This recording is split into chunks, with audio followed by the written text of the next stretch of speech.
Permanent Subcommittee on Investigation of the Homeland Security and Government Affairs Committee will come to order. We welcome everyone here. We have a tight time frame because of other proceedings in the Senate. I want to thank the witnesses for being here and their cooperation, and thank the ranking member for his cooperation and other members of the committee who are here today. Our purpose today is to hear from whistleblowers who have personal, eyewitness, factual stories to tell about Boeing putting profits ahead of safety, putting stock price ahead of quality, production speed ahead of responsibility. This story is serious, even shocking. The kinds of evidence that we will hear today is fact-based, science-based testimony that the public deserves to hear. And it is part of a continuing series of hearings that we will have based on what these whistleblowers will tell us and evidence that we obtain from documents from a variety of sources. There are mounting serious allegations that Boeing has a broken safety culture and a set of practices that are unacceptable. These whistleblowers have come forward at great personal risk. In fact, a number of them and others have suffered harassment, isolation, transfers, and even threats of physical violence. Just as an example, this tire was in a car that belonged to Mr. Salpour. He will testify about the circumstances that led to, in effect, a bolt being driven into a tire in his car, which posed not only a symbolic message to him, but also a personal risk to his safety. It is simply one example of retaliation and reprisals and threats that he endured. Boeing is at a moment of reckoning. It's a moment many years in the making. It is a moment that results not from one incident or one flight or one plane or one plan. It reached the public consciousness after the death of 346 people, 346 innocent travelers in 2018 and 2019 that led Boeing to promise that it would overhaul its safety practices and culture. That promise proved empty. We know it was empty because of incidents that have occurred since then, most recently the Alaska Airlines panel blowout.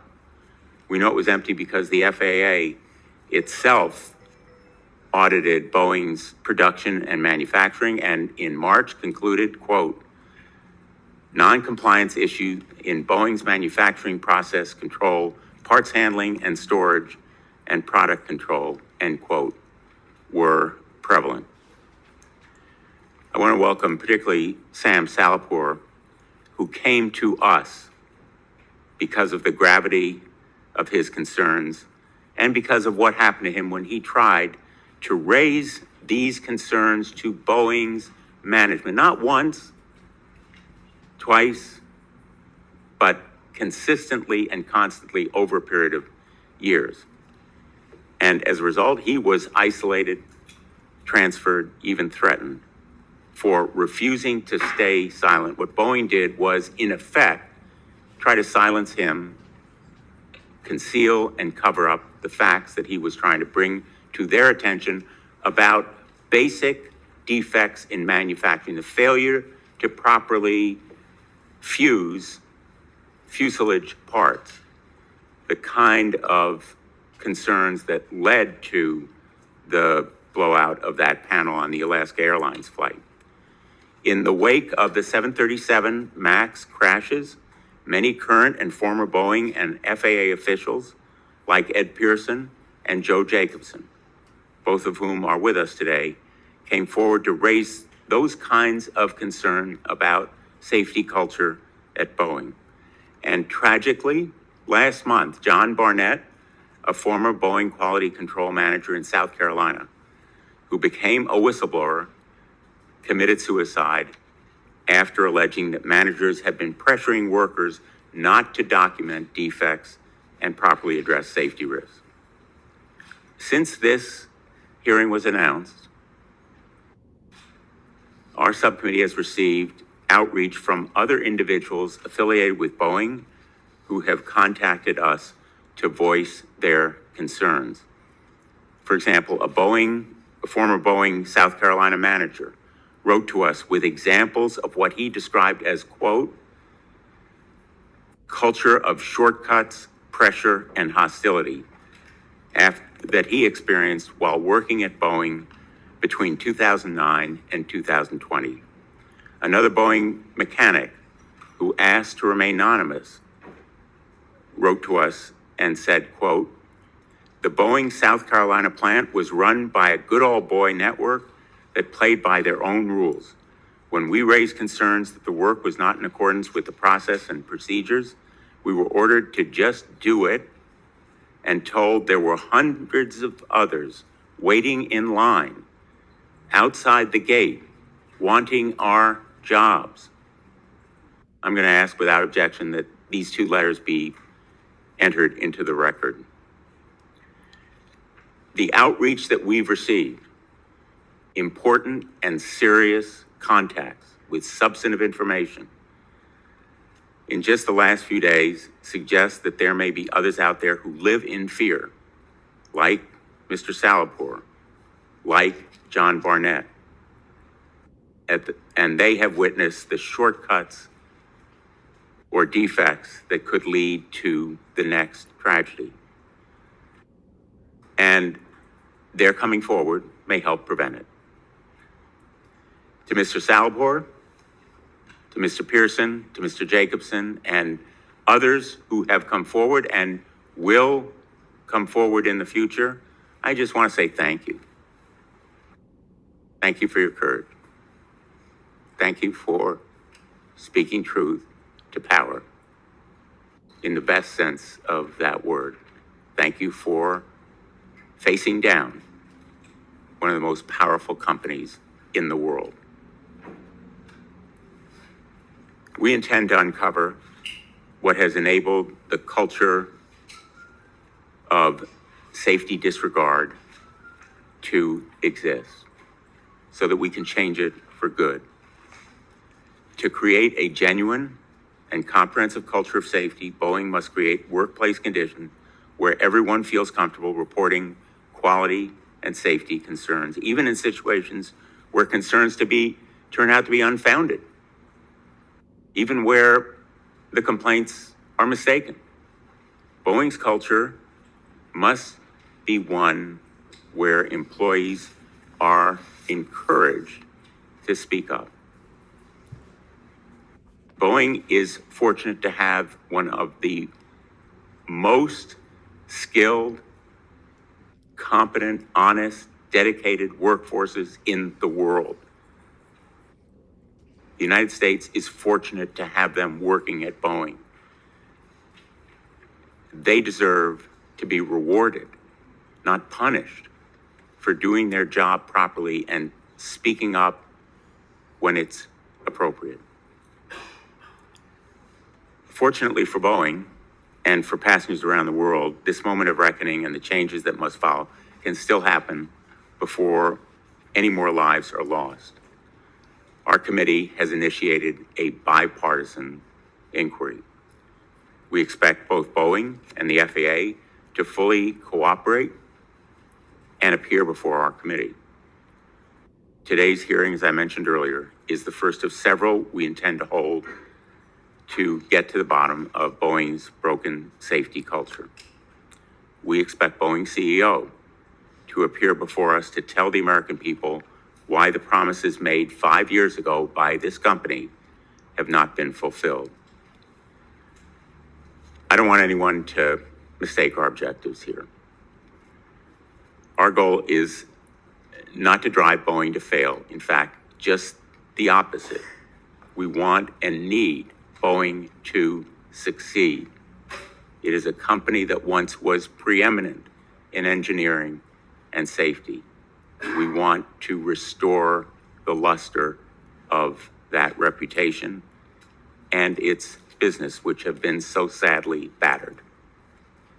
Boeing's workers remain as skilled and talented as ever, and I'd be remiss if I didn't recognize that many of these workers are represented by unions, like the International Association of Machinists and Aerospace Workers, and the Society of Professional Engineering Employees in Aerospace, and they have helped to protect a number of their employees against retaliation and reprisal.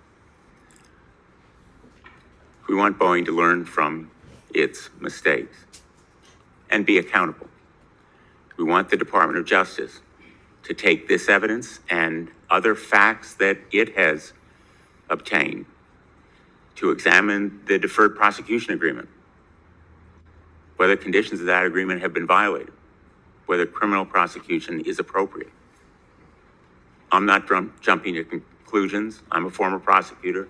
I know that investigations have to proceed carefully and methodically.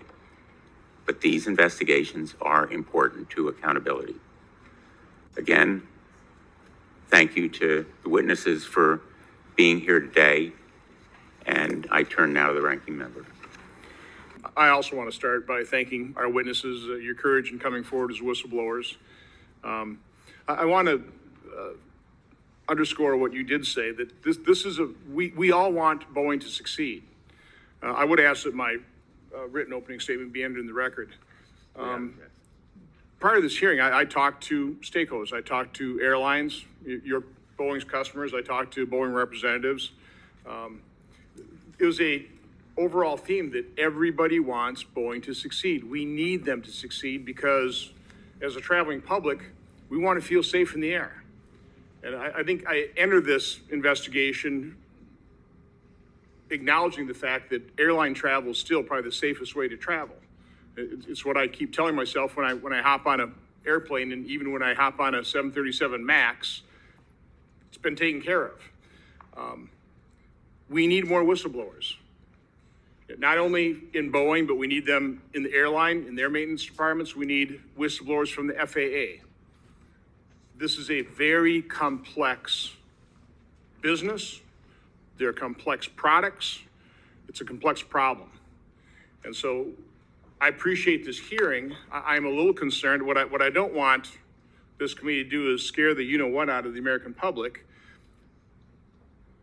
In the end, I want the public to be confident in getting on an airplane and experiencing air travel. But I have to admit, this testimony is more than troubling. And as I was reading the testimony last night, as I've read more things this morning, as a matter of fact, I'm going to enter an article that I was given to this morning, written on April 3rd in City Journal. The title is "An Insider Explains What Has Gone Disastrously Wrong with Boeing."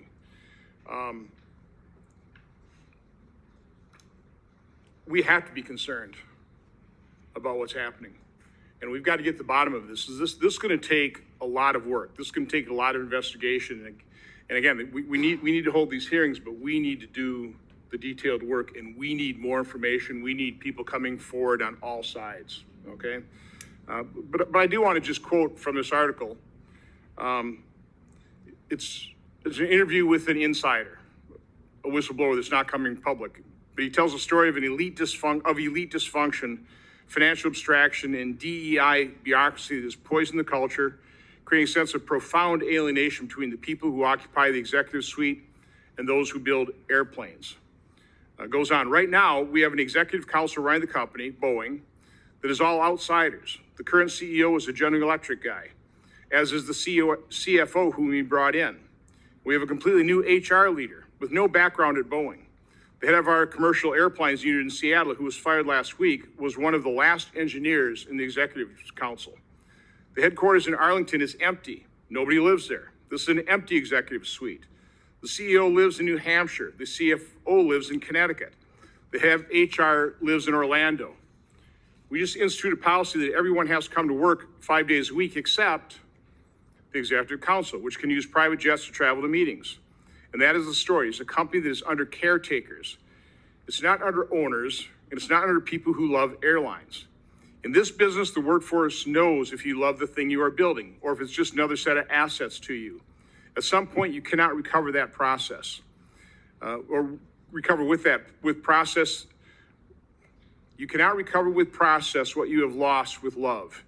And I think is probably the most important story of all. There's no visible center of the company, and the people are wondering what they're connected to. Now, again, I read this morning after having read the troubling testimony. There's some real problems at Boeing that need to be fixed, and I'm not exactly sure how they're going to get fixed. But again, this investigation has to include not only Boeing, it's got to include how airlines maintain Boeing products, but it's also got to look at the FAA and government, and where government has potentially dropped the ball as well. So again, this has to be a detailed investigation, and the end result has to be toward helping Boeing succeed by exposing the truth.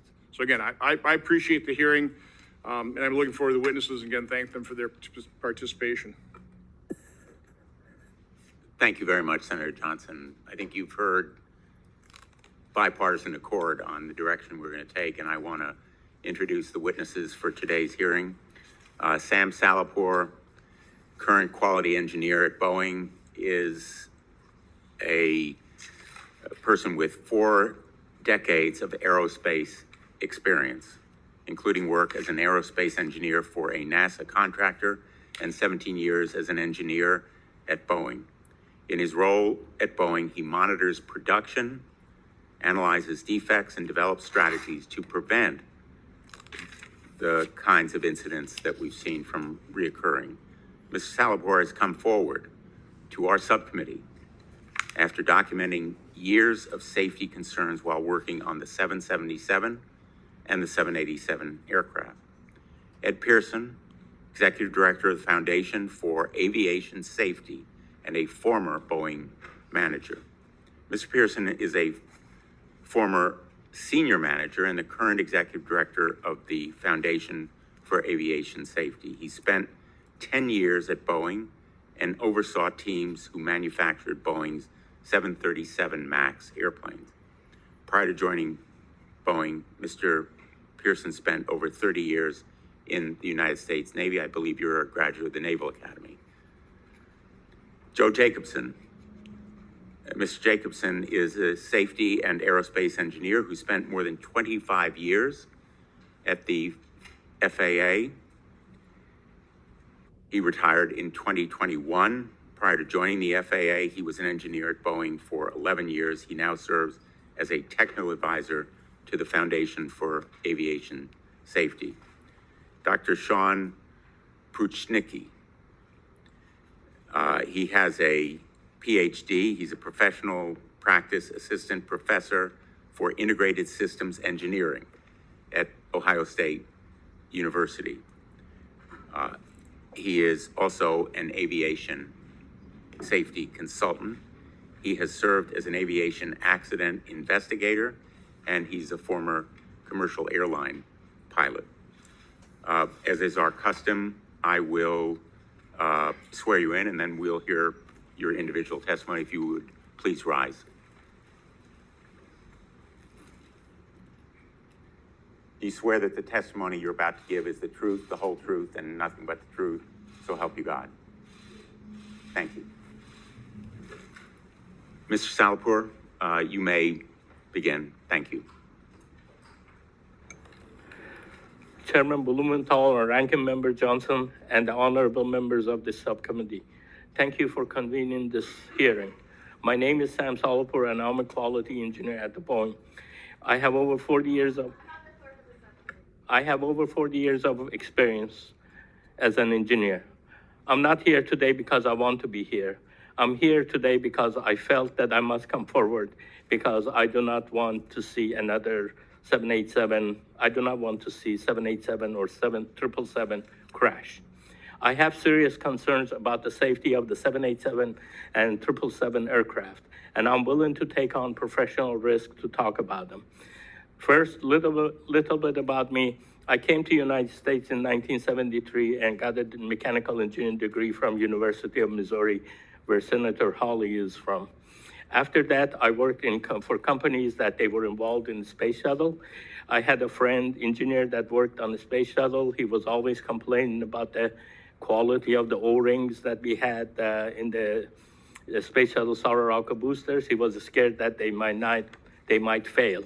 He raised his concerns, and he was heard, and he wasn't heard. And 7 brave astronauts, including the teacher in space, died when the Challenger O-rings ultimately failed, just as he predicted. At the moment, I know that if I were ever in a similar situation, I would have to come up and speak up. I have analyzed Boeing's own data to conclude that the company is taking manufacturing shortcuts on the 787 program that may significantly reduce the airplane safety and the life cycle.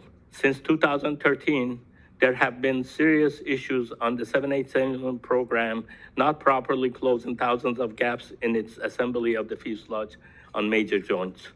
Boeing's standard says that these gaps must be closed, usually by a small shim or filler called a shim when they exceed 0.005 of an inch.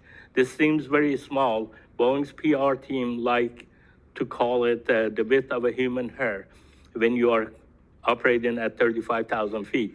Details are that the size of a human hair can be a matter of life and death. In a rush to address its bottlenecks in production, Boeing hit problems, pushing pieces together with excessive force to make them appear that the gaps don't exist, even though they exist. The gap didn't actually go away, and this may result in premature fatigue failure. Effectively, they are putting out defective airplanes.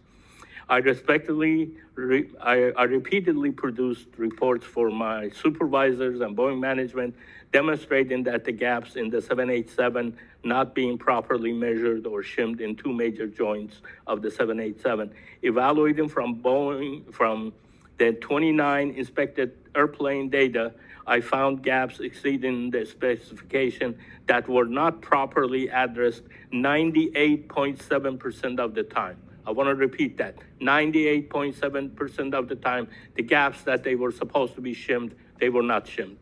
The other issue that I found, when you have these gaps and you drill through them, you get some debris in the stack-ups. This is known to be a problem, not a good thing for the airplanes by Boeing.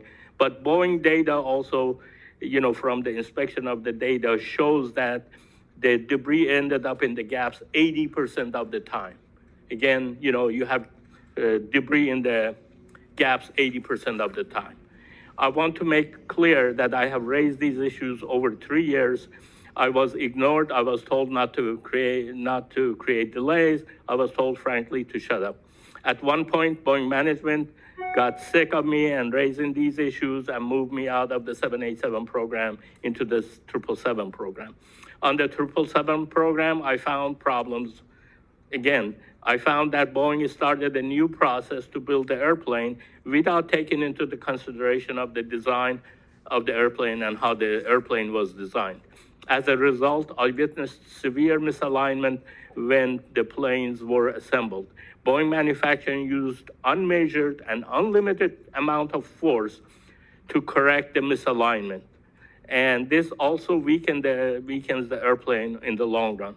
I literally saw people jumping on the pieces of the airplane to get them to align. I call it the Tarzan effect, among other improper methods.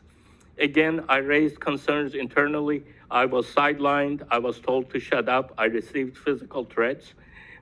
My boss said, I would have killed someone who said what you said in a meeting.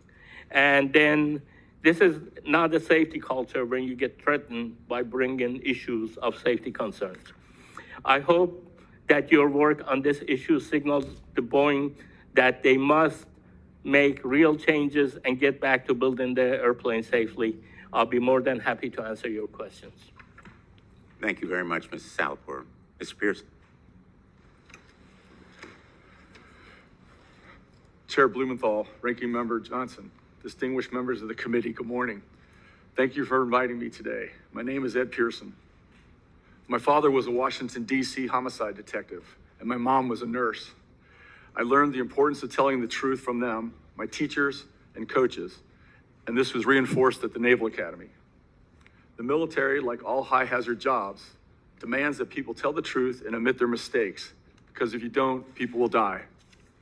Since the first Boeing MAX airplane crash, I've spent every day thinking about the victims, their families, and the millions of people that fly Boeing airplanes. I've done everything I can to continue telling the world the MAX airplane is still unsafe and to alert authorities to Boeing's dangerous manufacturing. I'm here today to share 4 key messages. First, the manufacturing conditions that led to the 2 737 MAX disasters also led to the Alaskan blowout accident, and these conditions continue. In 2019, I testified as a Boeing whistleblower. I had previously warned the 737 general manager before the MAX crash to shut down the factory. I also warned Boeing's general counsels, the CEO, and the board of directors before the second crash to shut it down. They ignored my warnings. During my 2019 testimony, I described the chaotic manufacturing, the dysfunctional safety culture, and the horrible job government authorities were doing investigating the 2 crashes. The world is shocked to learn about Boeing's current production quality issues. I'm not surprised because nothing changed after the 2 crashes. There was no accountability. Not a single person from Boeing went to jail. Hundreds of people died, and there's been no justice. Unless action is taken and leaders are held accountable, every person stepping aboard a Boeing airplane is at risk. Government authorities ignored Boeing's manufacturing problems until the Alaska accident. Passengers shouldn't have to rely on whistleblowers to provide the truth. They should be able to get on airplanes and not have to worry about what model it is, whether it was designed and manufactured to the highest of standards, whether the airline is operating and maintaining it properly, or whether government agencies are providing proper oversight. FAA, DOT, and NTSB leaders frequently state our aviation system is the gold standard. There's a reason commercial aviation has been historically safe, and that's because people worked extremely hard for decades to keep them safe. They told the truth, they admitted their mistakes, and they didn't downplay safety incidents. These agencies have become lazy, complacent, and reactive. The deterioration has been occurring over several years. My second point is the gold standard is now fool's gold, because the only thing that is more dangerous than a dangerous environment is the illusion of a safe environment. 2 brand new airplanes crashed after exhibiting production-related electrical and electronic defects within their first month of operation, and the NTSB did not investigate the factory. The evidence indicates the MAX crashes were triggered by manufacturing defects, not MCAS software. The NTSB is investigating the factory now. However, the reality is the NTSB is overly dependent on Boeing and the FAA to provide technical assistance in their accident investigations. They are not an independent investigative authority. There is an inherent conflict of interest. The Department of Transportation has been completely useless in helping the FAA do their jobs. They have continued to take a hands-off approach to this entire matter. My third point is, if the leaders of those government authorities, government agencies had done their jobs, investigators would have uncovered a mountain of important information. The FAA would have known Boeing's production processes were a mess and the safety culture was terrible. The FAA could have prevented an ever-increasing list of production quality defects.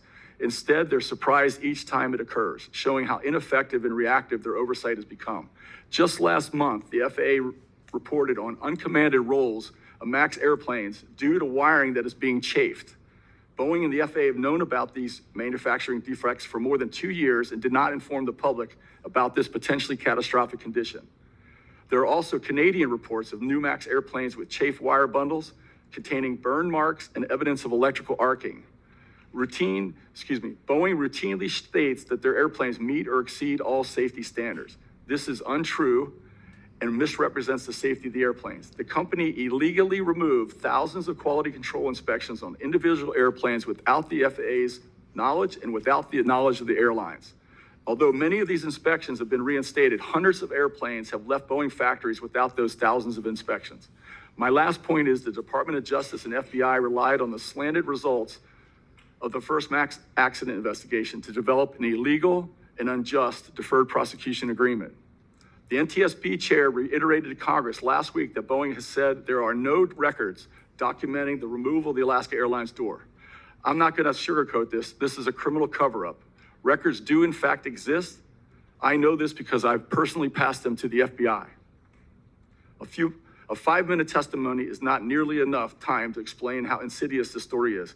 Boeing's corporate leaders continue to conceal the truth. They continue to mislead and deceive the public about the safety of the planes. That is the safety culture at the top of the Boeing company right now. The good news is the employees of Boeing and these agencies can overcome poor leadership. We need them to be successful. They're highly capable. They need to be supported and encouraged. And these problems are fixable, but it starts with telling the truth. Thank you. Thanks, Mr. Pearson. Mr. Jacobson.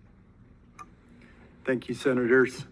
My name is Joe Jacobson. I'm an aerospace engineer with almost 40 years of experience.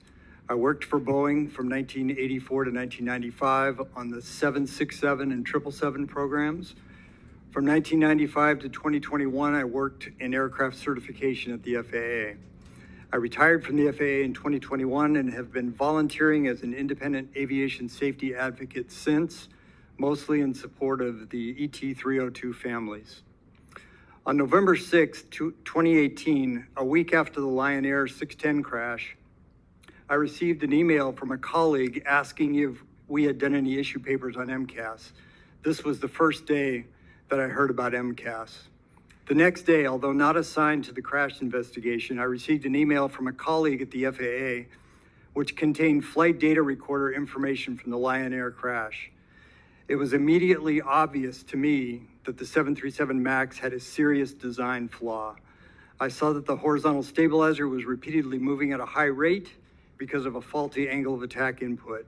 I guessed that a software error was responsible. A few days later, I was shocked to discover that the airplane was purposely designed and certified to use just one AOA input for this flight critical function.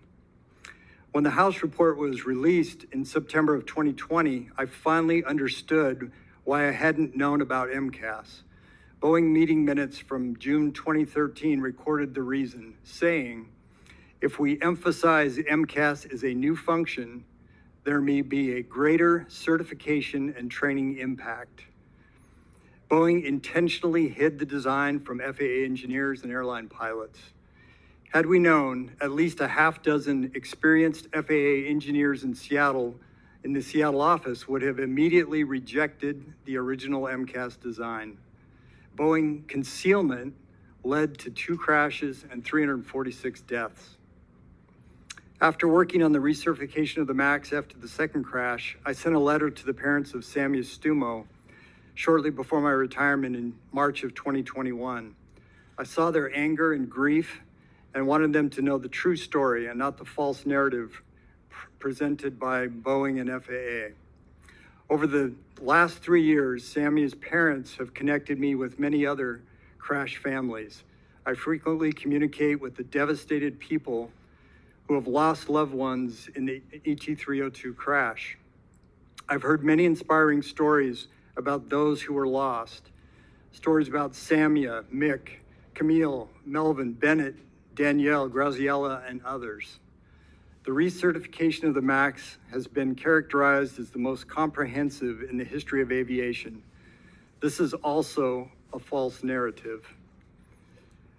During the recertification of the MAX, FAA leadership supported Boeing's effort to narrow the scope to primarily focus on MCAS. MCAS was a mess for sure, but other critical items were off the re-examination table.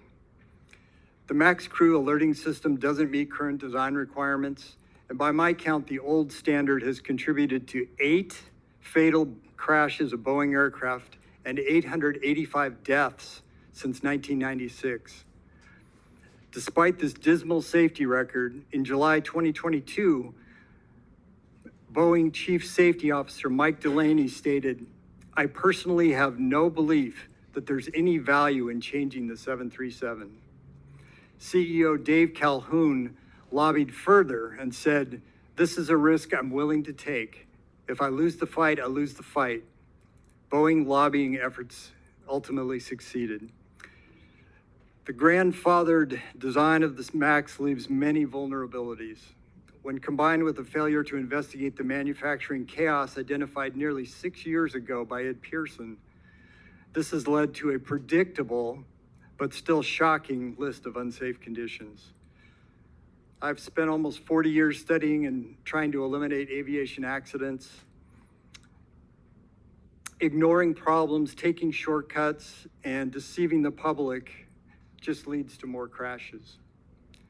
I'm testifying today out of my great love and respect for the crash family members that I know. Michael, Nadia, Nisha, Catherine, Ike, Chris, Javier, and others don't want this to happen to anyone else. I also have children and grandchildren. Let's work together to fix this now. Thank you.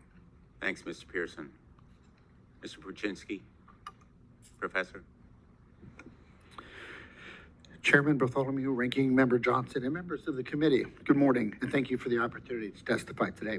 I'm an assistant professor in both Integrated Systems Engineering and the Center for Aviation Studies at The Ohio State University.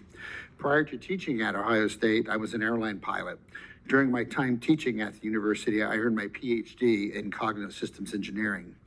Although there have been slight variations in the exact definition, one has been of safety culture, one that has been used for years, decades even, are shared beliefs, assumptions, and norms which may govern organizational decision-making as well as individual and group attitudes about safety. An incorrect understanding of safety culture is that it is commonly referred to as a single concept, but rather it consists of 4 individual specific components, whereas each one provides its own unique actions to the overall concept of safety culture. And without one of these, the element and structure of culture will fall apart. As such, each serves the greater goal of providing a robust, effective, and well-proven safety tool for all high-risk industries, especially given its proven value in aerospace industries. It should be made clear this culture concept is not only for airline operations, but rather any aerospace operation where risk of injury or death is a possibility to employees and/or customer after product delivery. This is extremely important in determining an organization's overall safety culture as they all complement each other. To be successful, organizations may not simply choose one or 2 of these components because they are less expensive or more manageable. In addition, in aerospace, not following all 4 components of the safety culture or just the ones that have less impact, thus to appear to regulators or shareholders that they are being responsive finally and expeditious, is not acceptable. This type of action will produce a non-viable, misleading, and potentially dangerous safety culture that will teeter on failure and provide a false sense of security.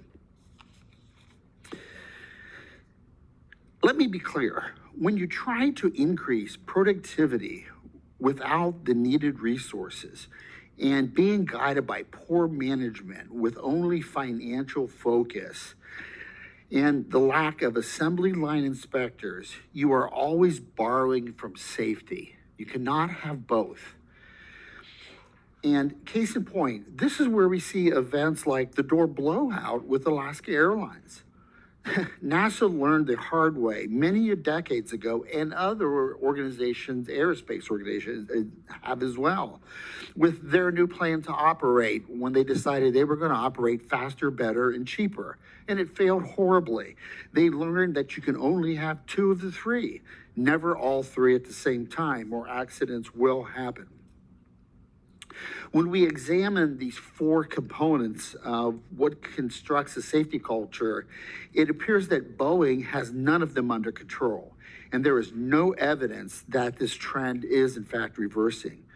This was discussed at the Huntington Beach Conference in February at 2023, which I attended, but there does not appear to be any evidence of such changes to any of the components on the horizon as a string of alarming events continue to unfold.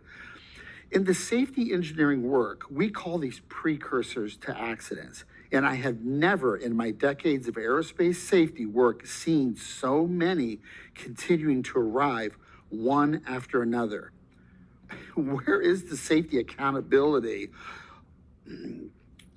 all the way to the CEO where they discuss safety in addition to the money problems, all the way to the top? Some of these companies profess to practice, yet never seem to do that. All safety cultures, both those that have and profess to have a good safety culture and SMS programs, were developed by the FAA and provide guidance how to do that. At Boeing, is there safety accountability all the way to the top? This was discussed after the previous accidents, but where's the evidence for that? In closing, you would think that there would have been made clear after having been directly responsible for the 2 air carrier fatal accidents that at its core causation was 100% about money and about sneaking through the certification process and automation related component that killed 346 people over money. And yet we still have no proof that these programs have even entered the lexicon of Boeing. Aircraft, despite the hollow comments to the contrary at the Huntington Beach Safety Conference. So it leaves me to wonder, have we even gone backwards at Boeing? The Alaska Airlines event strongly supports that. My final comment is I have always felt as an accident investigator for over 20 years, and I've always said that with these accidents, maybe the upper management should actually go to these accident scenes and witness what they look like, as the rest of us do. Thank you for your time. Thank you, Professor Brzezinski. My name is Daryl. I'm the CEO of PNCLC. I apologize. You know my mother, Sylvia. I would be happy to talk to you after this hearing is done. If you, Supplier certification for 22 years. I want to spare you being removed and just tell you that we will be happy to take those documents and meet with you privately. We also welcome the presence of Chris and Clarisse Moore, whose daughter Danielle died in the Ethiopia Airlines crash. They remind us that the seemingly abstract, even antiseptic setting of this hearing belies the fact that there are real people who perished in those 2 crashes. There are real people at risk getting on airlines right now. No reason to panic, but a reason for deep concern. And we thank everyone who may have documents or information to bring to our attention. We thank you.